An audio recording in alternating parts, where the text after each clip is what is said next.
সকলকে আবার আমার চ্যানেলে স্বাগত। আজ 26শে সেপ্টেম্বর ঈশ্বরচন্দ্র বিদ্যাসাগর অর্থাৎ ঈশ্বরচন্দ্র বন্দ্যোপাধ্যায় মহাশয়ের 204তম জন্মজয়ন্তী। সারা বাংলা জুড়ে, সারা ভারত জুড়ে খুব আনন্দ সহকারে এই জন্মজয়ন্তী প্রত্যেকটি বিদ্যালয়, কলেজ ও শিক্ষা প্রতিষ্ঠানে পালন করা হচ্ছে। এই বিশেষ দিনকে স্মরণীয় করে রাখার জন্যই বিগত কয়েকদিন ধরেই নানা উৎসব আমরা পালন করে আসছি প্রত্যেকটি স্কুলেই। আজ যেমন ছিল বসে আঁকো প্রতিযোগিতা, গতকাল ছিল প্রবন্ধ প্রতিযোগিতা এবং আজকে আমরা দুটি ছোট্ট নাটকের আয়োজন করেছি, যেগুলো বিদ্যাসাগর মহাশয়ের জীবনীকে নিয়েই রয়েছে। আমাদের প্রিয় ছাত্রছাত্রীরা নিজেদের সাধ্যমতো বিদ্যাসাগর মহাশয়ের ছবি আঁকার চেষ্টা করছে। ওরা বিদ্যাসাগর মহাশয়ের জীবনী ওরা পড়েছে, শুনেছে, তা শুনে ওরা অনেকটাই অনুপ্রাণিত, তাই ওরা ওদের সাধ্যমতো এই ছবিগুলো আঁকার চেষ্টা করছে। আমরাও ওদের উৎসাহ দিচ্ছি। এর হাসি মুখগুলো আমাদের কাছে বড় প্রাপ্তি ও উপহার।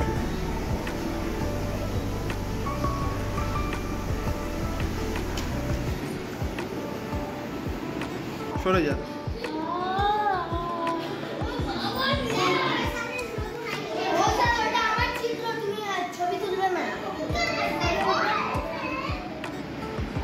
বিদ্যাসাগর মহাশয় সত্যিকারেই বাংলার নবজাগরণের একজন প্রতীক ছিলেন। তিনি তার জীবনীকালে শিক্ষা দীক্ষা, সামাজিক উন্নতি ও সমাজ সংস্কারের যথোপযুক্ত চেষ্টা করেছেন। তার জন্য আমরা সকলেই তার কাছে ঋণী।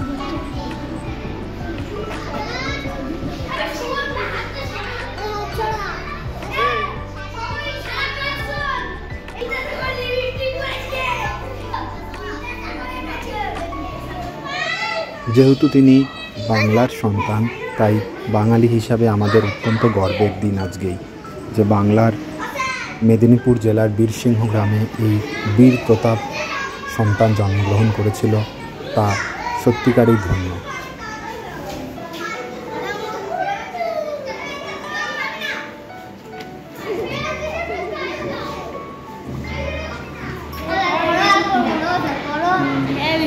দীপ ঘোষ দেখা তোরটা পুরো দেখাচ্ছি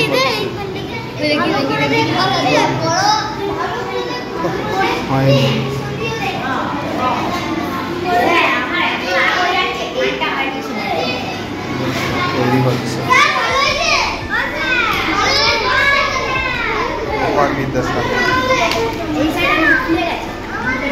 ওটা তৈরি হচ্ছে এখনো। ও এঁকেছে এই একজন বিদ্যাসাগর, বর্ণ পরিচয় ওরাও আছে, এখনো কমপ্লিট হয়নি। সায়ন্তিকা সিংহ আঁকছে, লোকটা এখনো চলছে।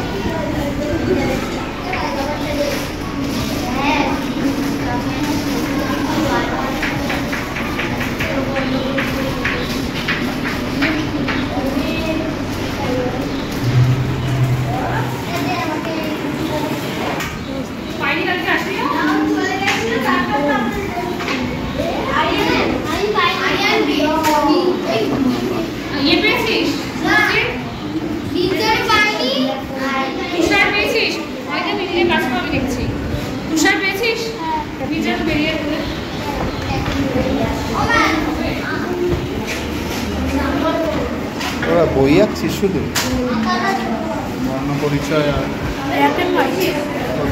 না black and white, battery saver. তুইও কি বিদ্যাসাগরই আঁকছিস?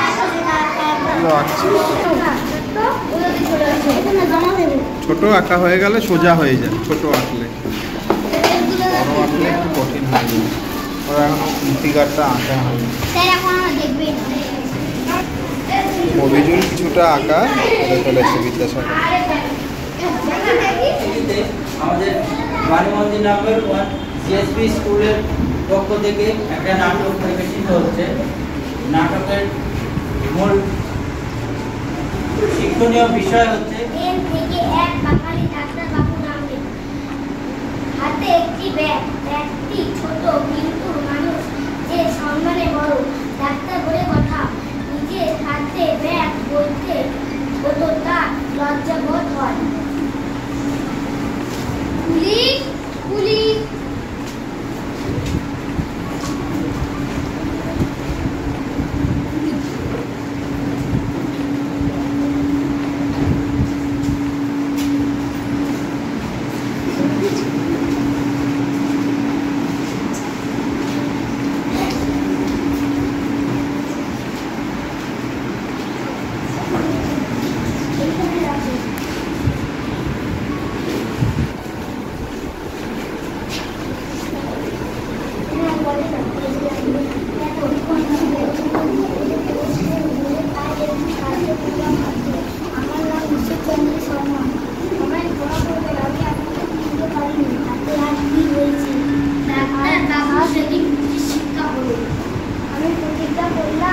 যুগে ইলেকট্রিক বাতির প্রচলন হয়নি, আর বিদ্যাসাগরের আর্থিক অবস্থাও সেরকম ভালো ছিল না।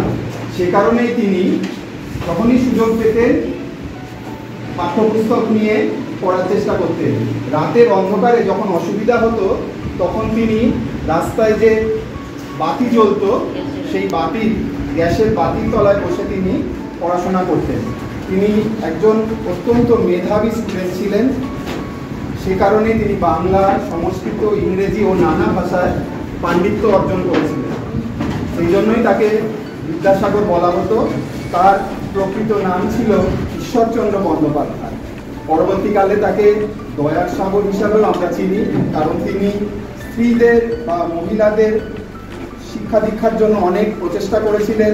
বিধবা বিবাহ আইনকে তিনি অনেকটাই সমর্থন করেছিলেন, আর সমাজের সার্বিক উন্নতির জন্য তিনি সবসময় চেষ্টা করেছিলেন।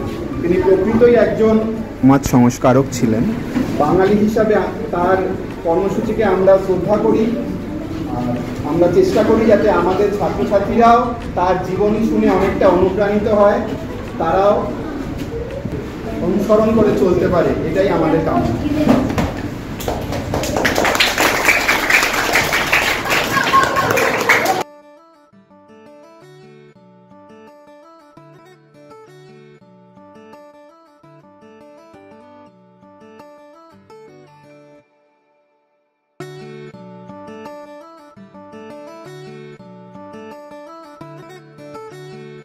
করি আপনাদের প্রত্যেকেরই আমাদের এই ছোট্ট নিবেদন খুব ভালো লেগেছে, আর অবশ্যই ভালো লাগলে আমার চ্যানেলে সাবস্ক্রাইব করবেন এবং কমেন্টস করে জানাবেন যদি কোনো ভুল হয়ে থাকে। শিক্ষার আলো সারা পৃথিবীতে ছড়িয়ে দিন। এই আলোই আমাদের ভবিষ্যৎ প্রজন্মকে এগিয়ে যাওয়ার পথ দেখাবে। সকলে ভালো থাকবেন, সুস্থ থাকবেন। আবার দেখা হবে নতুন ভিডিওতে।